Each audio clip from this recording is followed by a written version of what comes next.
আমি এই জায়গায় কষ্ট পেয়েছি। শোনেন, আজকে মজা নিচ্ছেন, ট্রল করছেন, করেন, এটা আপনার দিকেও আসবে ইনশাল্লাহ, দেখে নিন। কারণ এটা শুধু আমাকে উদ্দেশ্য করা নয়, এর উদ্দেশ্য হচ্ছে পুরো ওয়াজ মাহফিল এবং আলেম ওলামা এবং পুরো কমিউনিটিকে বিতর্কিত করা। আপনার উচিত ছিল নিজের ভাইয়ের পাশে এসে দাঁড়ানো, আপনি উল্টা মজা নিয়েছেন। এগুলো আল্লাহর আরশ পর্যন্ত পৌঁছে গেছে ইনশাআল্লাহ। আল্লাহ পাক অচিরেই এর ফলাফল নাজিল করবে ইনশাআল্লাহ। একটা ন্যাশনাল নিউজ যদি প্রচার করতে চান, আপনাকে পক্ষে বিপক্ষের কথা নিতে হবে না? একটা ন্যাশনাল নিউজ প্রচার করবেন, তাহলে বাদী বিবাদী উভয়ের কথা শুনতে হবে না? এই হলুদ সাংবাদিকতা, টোটালি হলুদ সাংবাদিকতা। এর পিছনে কি উদ্দেশ্য? উদ্দেশ্য হচ্ছে এক নাম্বার ওয়াজ মাহফিলকে বিতর্কিত করা, নাম্বার ওয়ান। এক নাম্বার উদ্দেশ্য ওয়াজ মাহফিলের যে চলমান সিলসিলা বাংলার মাটিতে চলছে, এই চলমান সিলসিলাকে বিতর্কিত করার একটা প্রধান উদ্দেশ্য, এক নাম্বার। দুই নাম্বার, ওয়াজ মাহফিলে যেসব বক্তাদের মাহফিলে বেশি মানুষ আসে, এই বক্তাদেরকে জাতির সামনে এই বিতর্কিত করে উপস্থাপন করা, দুই নাম্বার। তিন নাম্বার, আপনি যদি একজন বক্তা বা আলেমকে বিতর্কিত করতে চান, দুইটা ইস্যু লাগবে আপনার। এক, নারী কেলেঙ্কারি, দুই, অর্থের কেলেঙ্কারি।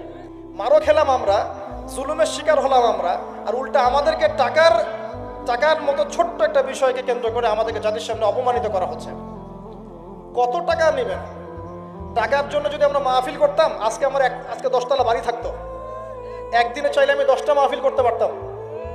টাকার জন্য যদি আমরা কাজ করতাম, দিনের কাজ, তাহলে আমার নামে শত শত বিঘা জমি থাকতো।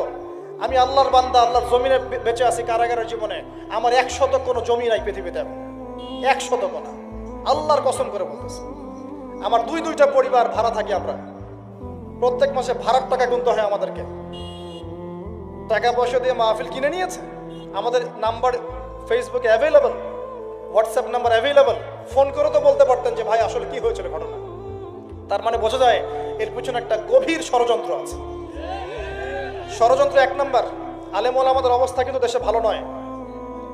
ষড়যন্ত্র এক নাম্বার হচ্ছে হকপন্থী আলেম ওলামাদেরকে সমাজ থেকে মাইনাস করে দেওয়া, একটা উদ্দেশ্য এক। দুই নাম্বার, ওয়াজ মাহফিলকে বিতর্কিত করা, একটা উদ্দেশ্য। তিন নাম্বার, যেসব বক্তাদের ওয়াজ মাহফিলে বেশি মানুষ আসছে, জনগণ শুনছে, আমল করছে, ইসলামের একটা ফ্লো সৃষ্টি হচ্ছে, এই মানুষদেরকে সমাজে বিতর্কিত করে দেওয়া। এবং এই কাজগুলোর মধ্য দিয়ে কারা তাদের এজেন্ডা বাস্তবায়ন করছে আপনারা খুব ভালো করে খেয়াল করে নেন। আর কিছু আছে চিলে কান নিল টাইপের মানুষ, যা দেখবে অনলাইনে, যা আসবে দেদারসে প্রচার করা শুরু করবে। তুমি যে মিডিয়া, তুমি যে ফেসবুকে ইউটিউবিং করছো, ফেসবুকিং করছো, কখনো কি আমাকে জিজ্ঞেস করেছিলা, আমাদেরকে জিজ্ঞেস করেছিলা ভাই কি হয়েছে আপনাদের সাথে? তুমি এক পক্ষের কথা শুনে গালিগালাজ করছো, চরিত্র নিয়ে কথা বলছো, টাকার কেলেঙ্কারি দিচ্ছ। তোমাদের জন্য দুইটা নসিহত করে শেষ করবো, জাস্ট দুইটা। এক, নবী সাল্লাল্লাহু আলাইহি ওয়াসাল্লাম বলেছেন, কাফা বিল মারই কাযিবান ওয়া হুয়া ইয়াকুলু কুল্লামা সামিআ। কোন ব্যক্তির মিথ্যাবাদী হওয়ার জন্য এতটুকুই যথেষ্ট যে সে যা শুনবে যাচাই বাছাই না করেই তা প্রচার করা শুরু করবে, এক। দুই নাম্বার, রাসূল সাল্লাল্লাহু আলাইহি ওয়াসাল্লামকে আল্লাহ পাক বলেছেন, ইয়া আইয়ুহাল্লাযীনা আমানু, হে মুমিনগণ, আপনারা খুব ভালো করে শুনেন, ইন জাআকুম ফাসিকুম বিনাবাইন ফাতাবায়ানু। কোন ফাসিক, পাপাচারী কোন ফাসিক যদি কোনো সংবাদ নিয়ে আসে, সেটা বিশ্বাস করার আগে অবশ্যই যাচাই বাছাই করে নিও, না হলে আন তুসিবু কওমান বিজাহালা ওয়া তুসবিহু আলা মা ফাআলতুম নাদিমিন। না হলে তোমরা অজ্ঞতাবশত এমন পদক্ষেপ নিয়ে ফেলবে যার ফলশ্রুতিতে তোমাদেরকে অনুতপ্ত হতে হবে। আর সবচেয়ে কষ্ট পেয়েছি আমি এখানে যে কিছু আলেম ওলামাও এর পক্ষে সাফাই গাওয়া শুরু করেছে। আমি এই জায়গায় কষ্ট পেয়েছি। শোনেন, আজকে মজা নিচ্ছেন, ট্রল করছেন, করেন, এটা আপনার দিকেও আসবে ইনশাআল্লাহ, দেখে নিন। কারণ এটা শুধু আমাকে উদ্দেশ্য করা নয়, এর উদ্দেশ্য হচ্ছে পুরো ওয়াজ মাহফিল এবং আলেম ওলামা এবং পুরো কমিউনিটিকে বিতর্কিত করা। আপনার উচিত ছিল নিজের ভাইয়ের পাশে এসে দাঁড়ানো, আপনি উল্টা মজা নিয়েছেন। এগুলো আল্লাহর আরশ পর্যন্ত পৌঁছে গেছে ইনশাআল্লাহ। আল্লাহ পাক অচিরেই এর ফলাফল নাজিল করবে ইনশাআল্লাহ। শুধু এতটুকু বলছি, আল্লাহর কাছে হাত তুলে দোয়া করছে, আল্লাহুম্মা ইন্না নাজআলুকা ফি নুহুরিহিম ওয়া নাউযু বিকা মিন শুরুরিহিম। আল্লাহুম্মা আকফিনিহিম বিমা শি'তা, আল্লাহুম্মা মুনজিলাল কিতাব ওয়া সারি'আল হিসাব, ইহজিমিল আহজাব, আল্লাহুম্মা ইহজিমহুম ওয়া জালজিলহুম। এই দোয়ার অর্থ যারা বুঝবেন জেনে নিয়েন যে আমি কি দোয়াটা করছি।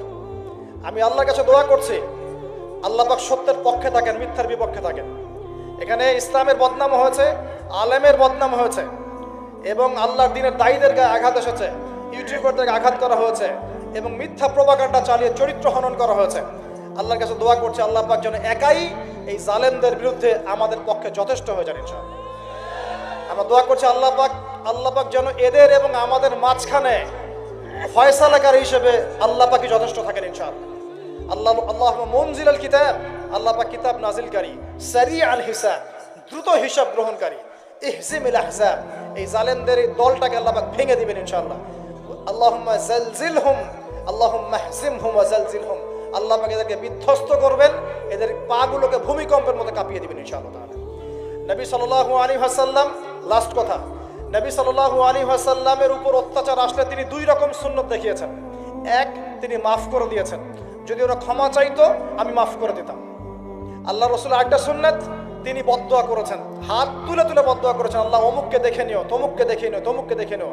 আজকে আমি মাজলুম, আমরা মাজলুম, শুধু সেই বদদোয়া আল্লাহর কাছে করছি। অচিরেই দেখে নেবেন তাদের কি পরিণত হয় ইনশাআল্লাহ। আমরা কিচ্ছু করবো না, কিচ্ছু বলবো না, আল্লাহর পক্ষ থেকে কি ফয়সালা হয় খালি দেখে নিন ইনশাআল্লাহ। কারণ আল্লাহর দিনের শত্রুতা করে, দিনের দায়ীদের সাথে, আলেমদের সাথে শত্রুতা করে কোনো জালেম, কোনো ফেরাউন, নমরুদ এই দুনিয়াতে টিকতে পারে নাই, আগামীতেও পারবে না ইনশাআল্লাহ তাআলা। আর কিছু বলার মতো মন মানসিকতা আমার নাই। আপনাদের জন্য দোয়া করবো এবং অনুরোধ করবো যে আল্লাহর ওয়াস্তে এই বিভ্রান্তির যুগে এক পেশে মনোভাব রাখবেন না, সত্য মিথ্যা যাচাই করবেন, তারপরে আপনি বিশ্বাস করবেন ইনশাআল্লাহ তাআলা। আর বিশ্বাস করবেন আল্লাহর পথে দায়ী, আলেম, মুহাদ্দিস, মুফতিরা কোনো দিনও দিনের অকল্যাণে কোনো কাজ করে না ইনশাআল্লাহ। আল্লাহ রাব্বুল আলামিন আমাদের সবাইকে পবিত্র কোরআন এবং সহিহ হাদিসগুলো অনুযায়ী আমল করার তৌফিক দান করুন, নবীর সুন্নাহগুলো মেনে চলার তৌফিক দান করুন, এবং আমাদের মাঝে যত ইখতিলাফ আল্লাহ পাক দূর করে দিন, এবং দৃশ্যমান অদৃশ্যমান সমস্ত রকম ইসলামের শত্রু থেকে আল্লাহ পাক আমাদেরকে হেফাজত করুন, আমিন।